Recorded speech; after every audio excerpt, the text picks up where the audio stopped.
Hi, I'm Eric with Simply Elegant Home Cooking. Today I'm going to show you my method for roasting a whole chicken. This is one of my favorite recipes to make. It's very easy, and there's a couple of tips that I can show you to guarantee that your roast chicken turns out perfect every time. You can avoid some of the common pitfalls people have when cooking poultry. Stick around, you don't want to miss this episode.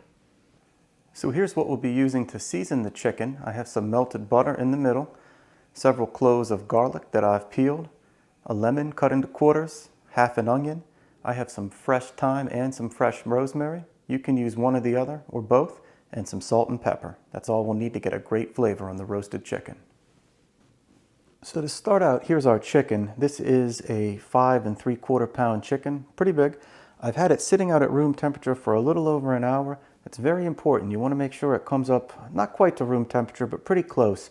If you stick it in the oven when it's still cold, it's not going to cook properly and it's going to tense up. It's going to cause the meat to not be as tender and flavorful. So what we're going to do, it's been sitting out and I've wiped it as dry as I can get it with some paper towels. You always want to start by seasoning the cavity. So I'm just going to go in with some salt and some pepper first. I like to use a lot.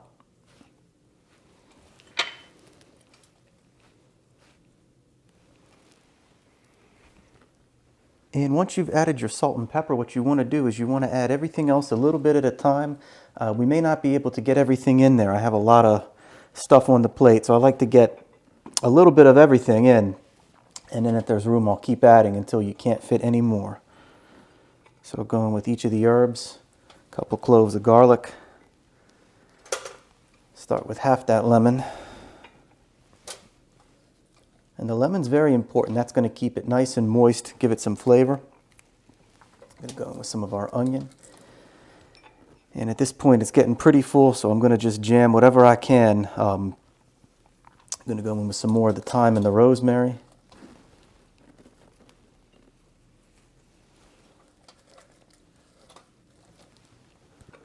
A little more garlic. Some lemon. And I have one piece of lemon and one piece of the onion left, but we are at capacity, so I'm going to truss this up. So I have trussed the legs. All you want to do is tie them together. That pulls them into the chicken and is going to prevent you from burning these outer pieces. You also want to take the wings and just fold them underneath like this.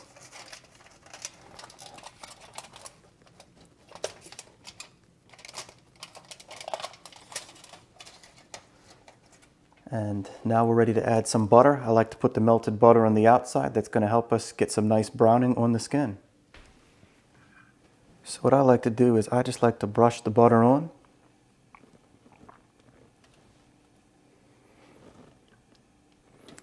Be sure to get the whole surface, get the sides, the legs, the wings, and everything else.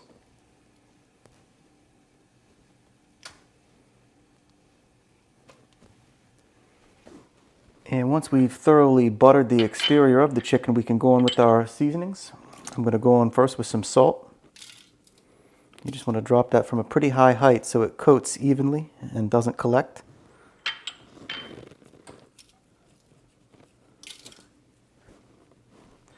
And some cracked black pepper.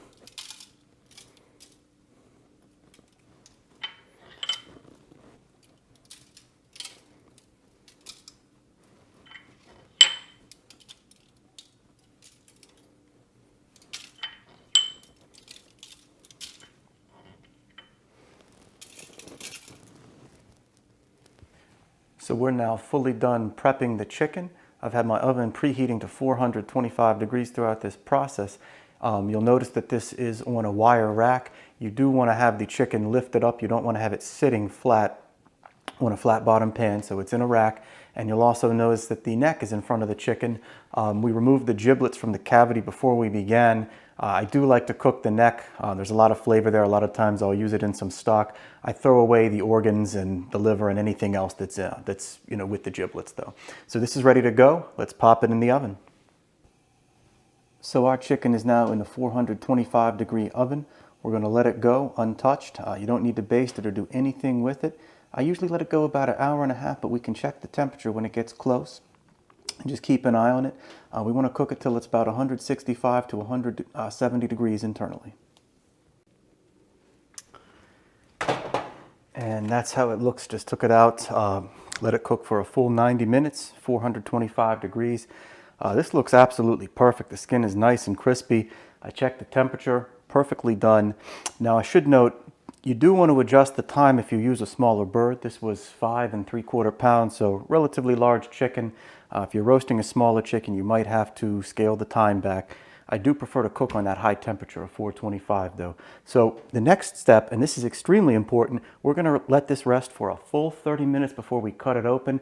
I know that sounds like a very long amount of time, but that's really going to help those juices settle. It's going to prevent the juices from running out when we go to carve it up. So we'll check back in 30 minutes. My whole kitchen smells delicious. I cannot wait. Okay, so our chicken is rested. We can now cut it open. Now there's a caveat. I am not very good at this, so there are probably much better videos to watch for carving a chicken, but let's just cut in and see what this looks like.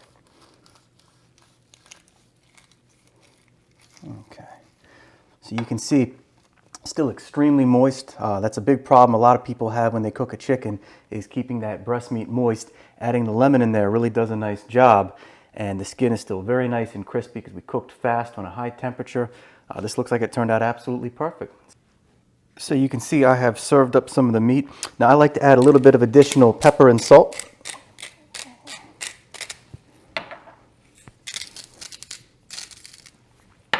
And let's give it a try.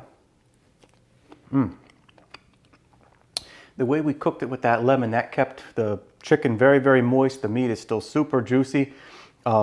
It's not overcooked or undercooked. Turned out absolutely perfect. Once again, remember to adjust your cooking time with the weight of the chicken that you're using. This was a large chicken, so we let it go a full 1.5 hours. Skin is super crispy. So I hope you enjoyed this recipe. If you want to see what to do with the carcass, we're going to save the carcass, and my next episode I'm going to show you how to make a delicious stock. So if you haven't already, be sure to subscribe to my channel and check back for that. I'm Eric with Simply Elegant Home Cooking. Be sure to like, comment, and subscribe, and I'll see you again soon.